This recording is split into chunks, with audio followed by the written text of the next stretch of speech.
In the blink of an eye, the world was jolted by recent missile strikes, a stark reminder of the fragility of peace in our times. This story begins in October 2023, when escalating tensions in the Middle East caught the attention of global news outlets. President Joe Biden visited Israel amidst this crisis, prompted by Hamas attacks and a devastating explosion at a Gaza hospital. The potential for a more widespread regional conflict was becoming increasingly apparent, as Iran and Hezbollah threatened to support Hamas against Israel.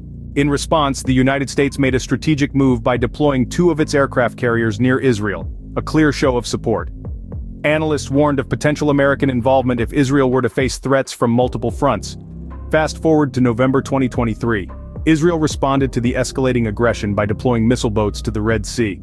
This action was in direct response to attacks by Iran-backed militants, and it was clear that Israel was prepared to act in its own defense. By the time April 2024 arrived, the situation had escalated further. Former National Security Advisor John Bolton criticized Israel and the US for their perceived failure in deterrence following Iran's missile and drone attack.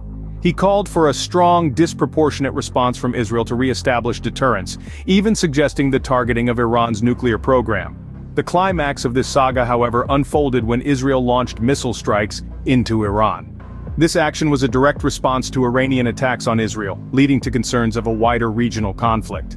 In summary, the timeline of events paints a picture of escalating tensions, strategic maneuvers, and decisive action.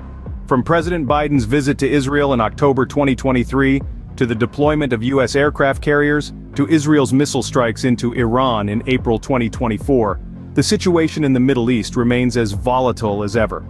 The key points to remember from this narrative are the escalating tensions in the Middle East, the strategic responses from the US and Israel, and the potential for a wider regional conflict. As the situation continues to evolve, the world watches with bated breath, hoping for a peaceful resolution to a complex geopolitical landscape.